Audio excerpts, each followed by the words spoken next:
Hi everyone, this is Deepika. Welcome back. I hope कि आप सभी बहुत अच्छे होंगे। एक बार फिर से स्वागत है स्टडी विद कंफर्ट में। और आज के सेशन में हम लोग डिस्कस करने वाले हैं X Y theory. X Y theory एक मैनेजमेंट थ्योरी है जो डेवलप की गई थी American social psychologist Douglas McGregor के द्वारा एक ग्राउंड ब्रेकिंग आइडिया दिया गया मैनेजमेंट थ्योरीज में, जिसे एक्स वाई थ्योरी के नाम से जाना जाता है या theory X and theory Y के रूप में जाना जाता है। ये दो कंट्रास्टिंग मैनेजमेंट थ्योरीज हैं। Okay, theory X and theory Y दोनों ही मैनेजेरियल थ्योरीज हैं या मैनेजमेंट से रिलेटेड थ्योरीज हैं, और दोनों ही कंट्रास्ट हैं, मतलब जस्ट अपोजिट हैं एक दूसरे के बारे में। दोनों ही थ्योरीज के जो बेसिक अजम्पशंस है ना, वो बहुत ही डिफरेंट है एक दूसरे से, कि एम्प्लॉयज़ का मोटिवेशंस एंड बिहेवियर्स को लेकर। जो बेसिक अजम्पशंस है ना, कि एक एम्प्लॉय का बिहेवियर कैसा होता है, एक एम्प्लॉय की थॉट प्रोसेस क्या होती है, या एक एम्प्लॉय का मोटिवेशंस क्या होता है, या काम करने का तरीका क्या होता है। तो जो एम्प्लॉय के एटीट्यूड्स को समझने का तरीका है ना, वो दोनों ही थ्योरीज का जस्ट अपोजिट है। ओके, तो यहाँ पर जो डगलस मैग्रेगर ने थ्योरी दी, मैनेजमेंट थ्योरी अपनी, जैसे एक्स वाई थ्योरी के रूप में बोला जाता है, ये बहुत ही ग्राउंड ब्रेकिंग आइडिया था, इनका कॉन्ट्रीब्यूशंस था, जहाँ पर हम ये समझेंगे कि एम्प्लॉय के एटीट्यूड्स को कैसे समझ सकते हैं। ओके, और किस तरीके से किसी भी एम्प्लॉय के एटीट्यूड को समझ करके जो मैनेजर्स होते हैं वो एक more productive and more positive work environment या वर्क कल्चर को क्रिएट कर सकते हैं, जहाँ पर हम मैक्सिमम प्रोडक्टिविटी, मैक्सिमम इफ़िशियंसी को इंश्योर कर सकें किसी भी ऑर्गेनाइजेशंस पे। ओके, तो डिटेल में शुरू करें हम जो डगलस मैग्रेगर का जो कंसेप्ट है theory X and theory Y को। इसके पहले बेसिक इंट्रोडक्शन अबाउट मी, यहाँ पर आप मेरे बारे में पढ़ सकते हैं। बाकी मैं आपसे हम्बल रिक्वेस्ट करूँगी, अगर आप पहली बार मेरे चैनल में आए हैं तो प्लीज़ चैनल को सब्सक्राइब करिएगा, बेल आइकन प्रेस करिएगा, जिससे कि नए वीडियो की नोटिफिकेशन आप तक पहुँच सके। और सबसे इम्पॉर्टेंट चीज़ ये है कि पॉलिटिकल साइंस के रिलेटेड जितने भी पूरा सिलेबस है, मैंने एक सेपरेट जो प्ले लिस्ट है वो बना रखी है, जैसे कि international relation, comparative politics, western political thought, Indian political thought, या पब्लिक एडमिनिस्ट्रेशन, कंपेरेटिव पॉलिटिक्स। तो इन सब में मैंने डिटेल में एक प्लेलिस्ट बना रखी है, आप चेकआउट कर सकते हो। इसके लिए आप चैनल को सब्सक्राइब करिएगा, ताकि आप अपने सिलेबस के अकॉर्डिंग जो प्लेलिस्ट है उसको चेकआउट कर सकें। मेरा एक दूसरा चैनल है चैट पोस्ट, उसको भी सब्सक्राइब करिएगा, और इंस्टाग्राम पे ज़रूर फॉलो करिएगा, जिससे कि आप अपडेटेड रहें और आप मेरे साथ कनेक्टेड रहो। अगर आपको कोई डाउट है, एकेडमिक रिक्वायरमेंट है, या किसी पर्टिकुलर टॉपिक पे वीडियो चाहिए, तो भी आप मुझे वहाँ पर मैसेज कर सकते हो। बाकी इस वीडियो के नीचे भी आप कमेंट कर सकते हो अगर आपको कोई डाउट है, किसी पर्टिकुलर टॉपिक पे वीडियो चाहिए। तो वीडियो पसंद आएगी तो वीडियो को लाइक करिएगा, एंड प्लीज़ चैनल को सब्सक्राइब करिएगा guys, it's a humble request. और अपने फ्रेंड के साथ ज़रूर शेयर करिएगा। देखो, आपका ना ये जो लाइक, शेयर एंड कमेंट में कोई कॉस्ट नहीं लगेगी, बट हाँ, चैनल को ग्रो करने पे हेल्प करेगा, ताकि हम लोग फ्यूचर में बेटर क्वालिटी वीडियोस को प्रोड्यूस कर सकें। तो ये आपके लिए ही बेनिफिशियल रहेगा। इसके लिए हमें रिसोर्सेज चाहिए होंगे, और ताकि हम लोग बेटर क्वालिटी वीडियोस को क्रिएट कर पाएँ फ्यूचर में, इसके लिए मुझे आपका कॉन्ट्रीब्यूशन चाहिए, जो आप कर सकते हो लाइक, शेयर एंड कॉमेंट करके। So thanks for all the love and support जो ऑलरेडी आप मुझे दे रहे हैं। तो यहाँ पर हमने बेसिक इंट्रोडक्शन तो समझ लिया कि जो theory X and theory Y है वो किससे रिगार्डिंग है, मतलब मैनेजमेंट प्रैक्टिसेस में एम्प्लॉय के एटीट्यूड को समझने से रिगार्डिंग है। ओके, अब हम डिटेल में आ जाते हैं। जो आपका यहाँ पर हम बेसिक आइडिया लेंगे डगलस मैग्रेगर के बारे में, जैसे उनका एजुकेशन के बारे में। ओके, तो जो मैग्रेगर है उनका स्टडी हुआ यहाँ पर वायने स्टेट यूनिवर्सिटी पे, उन्होंने पीएचडी की साइकोलॉजी में फॉर हार्वर्ड यूनिवर्सिटी से। इसके बाद से प्रोफेशनल एक्सपीरियंस देखें तो उनका जो प्रोफेशन था वो साइकोलॉजी स्ट्रीम पे था, और यहाँ पर इन्होंने जो उनका प्रोफेशनल एक्सपीरियंस है वो एज अ साइकोलॉजी प्रोफेसर के रूप में लिया है। लिगेसी अगर उनकी देखें तो मैग्रेगर का जो वर्क है वो एक टाइमलेस वर्क के रूप में कंसीडर किया जाता है। मतलब ये है कि जो इन्होंने जो कंट्रीब्यूशन है इनका वो इतना सिग्निफिकेंट है, इतना इम्पॉर्टेंट है, कि अभी जो मॉडर्न मैनेजमेंट प्रैक्टिसेस हैं उसमें भी बहुत ज़्यादा इन्फ्लुएंशियल है। इनकी एक बुक थी the human side of enterprises, जो स्टिल रेलेवेंट है, और करंट मैनेजमेंट प्रैक्टिसेस में इसको अप्लाई किया जाता है या कैरी ऑन किया जाता है। तो ये बेसिक बैकग्राउंड था यहाँ पर मैकग्रेगर के बारे में। अब हम आते हैं मैकग्रेगर की जो थ्योरी है, जो मैनेजेरियल फ़िलॉसफी 2 तरीक़ों की इन्होंने दी है, जिसे हम theory X and theory Y कह रहे हैं। तो मैकग्रेगर ने 2 टाइप की मैनेजेरियल फ़िलॉसफी को प्रपोज़ किया, theory X and theory Y. Theory X क्या है, रिप्रेजेंट करती है traditional command and control approach को। भाई मैनेजमेंट किसी भी ऑर्गेनाइजेशन या उस ऑर्गेनाइजेशन के जो लोग होते हैं उनको मैनेज करने के अलग अलग अप्रोचेस होते हैं, अलग अलग थ्योरीज होती हैं। तो यहाँ पर मैकग्रेगर ने 2 अप्रोच दिए, एक theory X and theory Y. Theory X represent करता है traditional command and control approach को, कि भाई एम्प्लॉयज़ जो है ना उनको कंट्रोल करके रखो। इसके पीछे लॉजिक क्या है, बेसिक अजम्पशंस क्या है। यहाँ पर बेसिक अजम्पशन ये है थ्योरी एक्स के पीछे कि भाई जो एम्प्लॉयज़ हैं वो इनहेरेंटली अपने जो काम है, अपने वर्क को डिसलाइक करते हैं और वो कोशिश करते हैं कि इसे अवॉइड करें या डिले करें जब भी पॉसिबल हो। अगर ऊपर से प्रेशर नहीं बनाया जाएगा मैनेजर के द्वारा, बॉस के द्वारा, तो एम्प्लॉयज़ का ये इनहेरेंट नेचर होता है कि वो अपने काम को डिले करते रहेंगे, अवॉइड करते रहेंगे जब तक उनको डंडा करके मंगाया ना जाए या काम करने को बोला ना जाए। ये बेसिक अजम्पशन है। थ्योरी एक्स यहाँ पर जो मैनेजर्स यहाँ पर क्या बिलीव करते हैं कि जो एम्प्लॉयज़ हैं उनको ज़रूरत है कि वो क्लोजली सुपरवाइज करें या फोर्सफुली काम करवाएं वर्कर्स के द्वारा, वर्कर्स से और या एम्प्लॉयज़ से। क्यों? क्योंकि उनका एम्प्लॉयज़ का नेचर है कि वो अपने काम को पसंद नहीं करते, उसे डिले करेंगे, अवॉइड करेंगे। तो एक मैनेजर का यहाँ पर काम क्या है कि भाई क्लोजली सुपरवाइज करे कि उसके अंडर में जो एम्प्लॉयज़ हैं वो अपना काम कर रहे हैं कि नहीं कर रहे। अगर नहीं कर रहे हैं तो उनको वो फोर्सफुली करवाए या कोहर्स, मतलब कुछ एक डर बनाए, जैसे होता है ना बॉस का डर है, यार बॉस आ गया काम करो, फ्री मत दिखो, ये बॉस ने आज डांट लगाई, इस तरीके की चीज़ें। वहीं पर थ्योरी वाई जस्ट अपोजिट है। थ्योरी वाई रिप्रेजेंट करता है एक पार्टिसिपेटरी एंड कोलैबोरेटिव अप्रोच को। इसमें बेसिक अजम्पशंस क्या है इसके पीछे, थ्योरी वाई में कहा जाता है कि जो एम्प्लॉयज़ हैं ना वो उनके अंदर मोटिवेशन होता है काम करने का, इनहेरेंट नेचर है कि वो अपने काम को पसंद करेंगे। भाई काम को पसंद कर रहे हैं तभी तो यहाँ पर आए हैं काम करने, अगर काम को पसंद नहीं करते तो क्यों आते काम करने। तो इनहेरेंट मोटिवेशन होता है एम्प्लॉयज़ के अंदर काम करने का और वो सेल्फ डायरेक्टेड होते हैं, उन्हें कोई कंट्रोल करने की ज़रूरत नहीं है, उनको क्लोजली सुपरवाइज करने की ज़रूरत नहीं है, यहाँ पर प्रेशर बनाने की ज़रूरत नहीं है। अगर आप उन्हें क्रिएटिव स्पेस दोगे, अगर आप एम्प्लॉयज़ को अपॉर्चुनिटीज़ दोगे तो वो खुद मोटिवेट रहेंगे और काम करेंगे। तो देख रहे हो ना कि आप जो theory X and theory Y कैसे कंट्रास्ट हैं, एक दूसरे के जस्ट अपोजिट हैं। अब हम थोड़ा सा डिटेल में देखेंगे इन दोनों थ्योरीज़ को, दोनों की कैरेक्टरिस्टिक्स को थोड़ा और डिटेल में समझते हैं। बट बेसिक आइडिया लग गया ना कि what is theory X and what is theory Y. तो अगर some characteristic of theory X management देखें तो ये पहला क्या है, सेंट्रलाइज्ड डिसीजन मेकिंग। तो यहाँ पर मैनेजर्स डिसीजंस लेंगे और एम्प्लॉयज़ पे इम्पोज करेंगे। यहाँ पर एम्प्लॉयज़ को इन्वॉल्व नहीं किया जाएगा, एम्प्लॉयज़ की ऑटोनॉमी या पार्टिसिपेशन नहीं दिखेगा आपको। यहाँ पे एक सुपर कॉम्प्लिकेटेड एक पूरा मतलब बॉस दिखेगा और एम्प्लॉयज़ होंगे।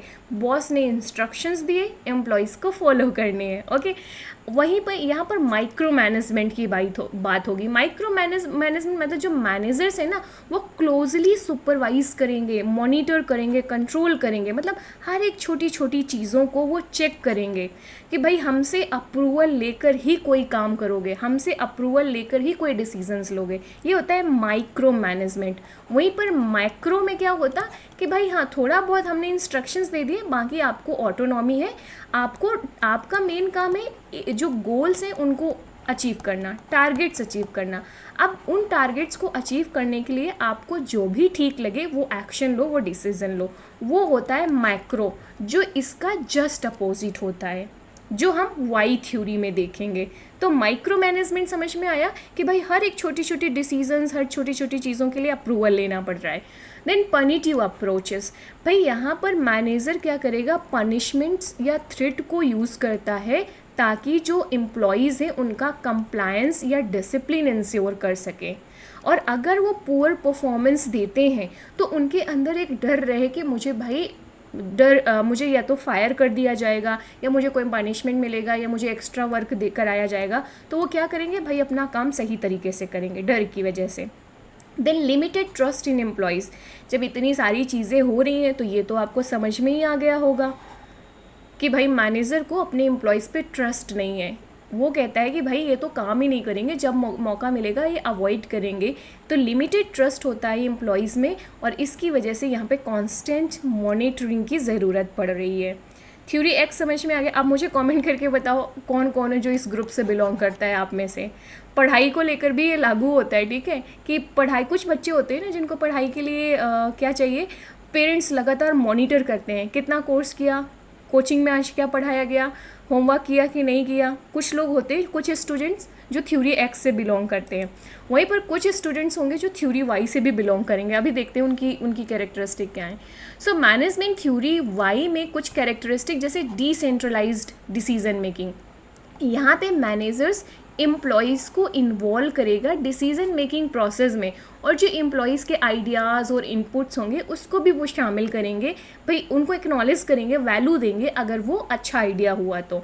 एम्प्लॉई एम्पावरमेंट, यहाँ पर क्या होगा कि जो मैनेजर्स होते हैं वो कुछ अथॉरिटी डेलीगेट कर देते हैं एम्प्लॉयज़ को।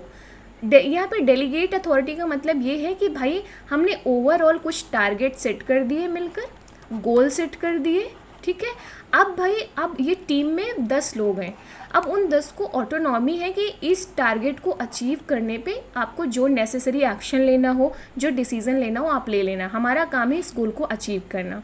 ओके, तो यहाँ पर मैनेजर्स थोड़ी बहुत अथॉरिटी को डेलीगेट करते हैं, मतलब जो डिसीजन मेकिंग पावर है ना उसको शेयर करते हैं एम्प्लॉयज़ के साथ में, रिस्पॉन्सिबिलिटीज़ शेयर कर रहे हैं, एम्प्लॉयज़ को अलाउ कर रहे हैं कि वो अपने काम की ऑनरशिप लें, रिस्पॉन्सिबिलिटी लें। हर चीज़ के लिए हम पर डिपेंडेंट ना रहें कि हर छोटी छोटी बात के लिए हमसे पूछने आ रहे हो ये करें कि वो ना करें, ये सारी चीज़ें। पॉजिटिव री-इन्फोर्समेंट, यहाँ पर जो मैनेजर्स होते हैं ना वो पॉजिटिव री-इन्फोर्समेंट वाली चीज़ों को यूज़ करते हैं, जैसे कि रिकॉग्निशन, रिवॉर्ड्स, ताकि जो एम्प्लॉयज़ हैं उनको इनकरेज कर सके, मोटिवेट कर सके काम करने के लिए। यहाँ पे पनिशमेंट, थ्रेट जैसी चीज़ें नहीं होती हैं। यहाँ पे क्या होता है भाई, रिवॉर्ड्स दे दिया, किसी को कोई एप्रिसिएशन सर्टिफिकेट्स दे दिए, किसी को बोनस दे दिया या किसी को इंसेंटिव्स दे दिया, best employee of the year, best employee of the month, इस तरीके की चीज़ें आपने सुनी होगी ना। तो यहाँ पे रिकॉग्निशन हो रहा है ताकि एम्प्लॉयज़ के अंदर मोटिवेशंस रहे, नहीं हमें भी अच्छा काम करना है, हमें भी बेस्ट एम्प्लॉई का अवार्ड लेना है। ट्रस्ट इन एम्प्लॉयज़, अब ये सब चीज़ें हो रही हैं, क्यों हो रही हैं? क्योंकि मैनेजर को अपने एम्प्लॉयज़ में ट्रस्ट है, सीधी सी बात है, उनकी कैपेबिलिटीज़ पे ट्रस्ट है, उनके वर्क पे ट्रस्ट है कि नहीं भाई वो कर लेंगे, तभी तो वो ऐसा टीम वर्क प्रमोट कर रहे हैं, कोलैबोरेशन प्रमोट कर रहे हैं, क्योंकि ट्रस्ट है। अब बताओ, कुछ पेरेंट्स ऐसे होते हैं ना अपने बच्चे पे ट्रस्ट करते हैं कि हाँ बच्चा हमारा जो कर रहा है अच्छा कर रहा है, और बच्चे को अथॉरिटी दे दी, डेलीगेट कर दी अथॉरिटी कि भाई आपको आईएएस बनना है और आईएएस बनने के लिए आपको जो सही लगे वो डिसीज़न लो। आपको अगर दिल्ली जाना है तो जाकर वहाँ कोचिंग करो, आपको इलाहाबाद जाना है वहाँ जाकर कोचिंग करो, कहीं पे भी जाओ। ओके, तो इस तरीके से डेलीगेट कर दी अथॉरिटी। ओके, और जैसे कुछ अच्छा परफॉर्मेंस दी तो कहा आपको इस बार नई बाइक दे देंगे, आपको नया फ़ोन दे देंगे, स्कूटी दे देंगे, इस तरीके की चीज़ें होती हैं ना। तो ये आप बताओ कौन कौन से हैं आप लोग जो थ्योरी वाई या इस ग्रुप पे शामिल हो एज अ स्टूडेंट, मुझे कमेंट करके ज़रूर बताना। या आप में से किसको जानते हो, आपके घर में 2 भाई बहन हैं, वो दो हो सकते हैं दोनों कंट्रास्ट हों, एक थ्योरी एक्स से बिलोंग करता होगा, एक थ्योरी वाई से बिलोंग करता होगा। एक को ज़बरदस्ती बोला जाता है, मतलब एक को पेरेंट्स भाई अगर पापा दिल्ली चले जाऊँगे या मम्मी दिल्ली चली जाऊँगा या चली जाऊँगी क्या, या इस तरीके की चीज़ें होती हैं ना। तो कमेंट करके ज़रूर बताना मुझे, आप अपने आप को एनालाइज़ करो आप किस ग्रुप से बिलोंग करते हो। तो हमने यहाँ पर देख लिया ओके कि थ्योरी एक्स के मेन कैरेक्टरिस्टिक क्या है, थ्योरी वाई के कैरेक्टरिस्टिक क्या है। अब यहाँ पर कुछ लोगों ने क्रिटिसाइज़ भी किया, ये जो 2 कंट्रास्ट फिलोसफिकल जो मैनेजरियल फ़िलासफ़ी दी गई मैकग्रेगर के द्वारा, उसके कुछ क्रिटिसिज्म में भी है। पहला क्रिटिसिज्म होता है कि सब इंडस्ट्रीज़ में एप्लीकेबल नहीं है, क्रिटिक्स कहते हैं कि जो मैग्रेगर ने थ्योरी दी है, ये एक theory X and theory Y, ये मेनली सेंटर्ड है मैन्युफैक्चरिंग इंडस्ट्रीज़ में। ये जो सर्विस इंडस्ट्रीज़ हैं या क्रिएटिव इंडस्ट्रीज़ हैं, ये यहाँ पर एप्लीकेबल नहीं है। ओके इस तरीके से हम एम्प्लॉयज़ को नहीं अंडरस्टैंड कर सकते। ओके दूसरा है simplistic view of human behaviour. कुछ क्रिटिक्स कहते हैं कि भाई जो ह्यूमन बिहेवियर है वो कॉम्प्लेक्स होता है, और मैग्रेगर ने तो यहाँ क्या कर दिया कि ह्यूमन बिहेवियर को इतना सिंप्लीफाई कर दिया कि दो ग्रुप बना दिए, एक मोटिवेटेड वाले और एक जो नॉन मोटिवेटेड हैं, जिनको पुश करना पड़ता है काम करने के लिए। ओके तो इतना कैसे आप एक्यूरेट रिप्रेजेंटेशन कर सकते हो एम्प्लॉयज़ और उनके एटीट्यूड्स को टूवर्ड्स द वर्क, जबकि ह्यूमन बिहेवियर तो बहुत कॉम्प्लिकेटेड है, आप इतना आसान नहीं है इसको ऐसे रिप्रेजेंट करना। Okay then generalised employ behaviour. कुछ क्रिटिक्स कहते हैं कि मैग्रेगर ने अपनी थ्योरी के द्वारा एम्प्लॉयज़ की बिहेवियर को जनरलाइज कर दिया, जबकि जो एम्प्लॉयज़ होते हैं उनकी एक अपनी अपनी जो यूनिक पर्सनालिटी होती है, उनका अपना यूनिक पर्सनालिटी ट्रेट्स होता है, डेमोग्राफिक बैकग्राउंड्स, बहुत चीज़ों फैक्टर्स पे डिपेंड करता है जो एक एम्प्लॉय है उसका एटीट्यूड। अब यहाँ पर तो मैग्रेगर ने जनरलाइज करके दो ग्रुप बना दिए। तो ये कुछ क्रिटिसिज्म है। आपके अकॉर्डिंग कोई क्रिटिसिज्म और हो तो यहाँ पर मुझे कमेंट करना इस थ्योरी को लेकर। ओके तो अब रिलेवेंस की बात करें तो इस थ्योरी की इम्पोर्टेंस क्या है। एक तो पहला हो गया आपका impact on the management practices. तो मैग्रेगर का जो सिग्निफिकेंट कंट्रीब्यूशन था जो मैनेजरियल फिलोसफी इन्होंने दी, तो इसका इन्फ्लुएंस मॉडर्न मैनेजमेंट प्रैक्टिसेस में देखा जाता है, जहाँ पर ये participative management and employee empowerment को इनकरेज किया जाता है। आजकल आप देखोगे कंपनीज़ का जो वर्क कल्चर है ना, वो बहुत ही कोलैबोरेटिव होता है, पार्टिसिपेटिव मैनेजमेंट होता है। वहाँ पर इस तरीके की जो लोग हैं, एम्प्लॉयज़ हैं, उनके वर्क को एक्नॉलेज किया जाता है, रिवॉर्ड किया जाता है, best employee of the month, best employee of the year, फिर इंसेंटिव्स दिए जाते हैं। आप किसी ने ट्रिप दे दी, बहुत सारी कंपनीज़ हैं ना, ईयरली ट्रिप देते हैं, दिवाली बोनस देते हैं, दिवाली में गिफ्ट्स देते हैं। ये सारी क्या चीज़ें लोग मोटिवेट करते हैं या जो एम्प्लॉयज़ हैं वो बिलोंगिंगनेस फील कर सके उस ऑर्गेनाइजेशन के साथ में।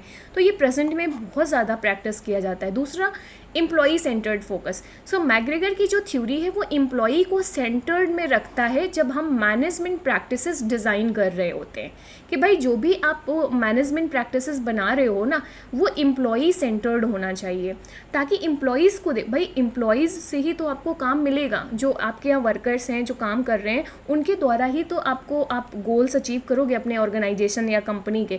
तो यहाँ पर ज़रूरी क्या है कि आप एम्प्लॉयज़ को सेंटर्ड में रख के ऐसी प्रैक्टिसेस बनाओ। Then importance of the employee empowerment. McGregor की थ्योरी हाईलाइट करती है कि भाई एम्प्लॉई को एम्पावरमेंट करने की कितनी इंपॉर्टेंस है मॉडर्न वर्क प्लेसेस में। यहाँ पर एम्प्लॉयज़ को ऑटोनॉमी दो, creative problem solving approach adopt करने के लिए इनकरेज करो, ताकि बेटर इफ़िशिएंसी को इंश्योर कर सके। एप्लीकेशंस की बात करें हम वर्क प्लेस पे मैग्रेगर की थ्योरी का, तो वही एम्पावरमेंट के लिए हम अप्लाई कर सकते हैं। ओके या टास्क को डेलीगेट करने के लिए अप्लाई कर सकते हैं, या ओपन कम्युनिकेशन के लिए इसे अप्लाई कर सकते हैं, या यहाँ पर हम जो एम्प्लॉयज़ हैं उनकी मोटिवेशन एंड सेटिस्फेक्शन को इंक्रीज़ करने के लिए इस तरीके की चीज़ें हम अप्लाई कर सकते हैं। तो बहुत सारा स्कोप है मॉडर्न प्रैक्टिसेस में इसे अप्लाई करने का। तो ये हो गया theory X and theory Y जो मैग्रेगर के द्वारा दी गई है। आई होप कि आपको समझ में आई होगी। अब हम इसे कंक्लूड करते हैं इस डिस्कशन को, कि जो थ्योरी वाई है ना, इसको इम्प्लीमेंट करने के बहुत सारे फ़ायदे हैं, जैसे foster a positive work culture, promote trust, openness and actively involve employees in decision making process. और आजकल के अगर आपने कभी प्राइवेट ऑर्गेनाइजेशंस में काम किया है या वर्क कल्चर को देखा है, तो आपने देखा होगा कि जो थ्योरी वाई है इसका इम्प्लीमेंटेशन बहुत ह्यूज लेवल पे होता है। तो मैग्रेगर की जो थ्योरी है ये टाइमलेस है, मतलब प्रेजेंट टाइम पे भी उतनी ही रिलेवेंट है। जो मॉडर्न मैनेजमेंट प्रैक्टिसेस हैं उसमें अभी भी बहुत ज़्यादा रिलेवेंट है। ओके तो ये इस तरीके से आप इसे कंक्लूड कर सकते हो। तो अभी मुझे बताओ, कोई डाउट हो तो नीचे कमेंट कर लेना, बाकी इंस्टाग्राम पे भी कमेंट मुझे मैसेज कर सकते हो। एंड प्लीज़ वीडियो पसंद आई होगी तो वीडियो को लाइक ज़रूर कर देना, अपने फ्रेंड्स के साथ शेयर करना सबसे इम्पॉर्टेंट चीज़ है गाइज़। एंड प्लीज़ चैनल को सब्सक्राइब करिएगा। और yes, This is all for today. Thanks for all the love and support. Thanks for watching. See you in the next video. Bye bye. Take care. Keep learning. Keep exploring.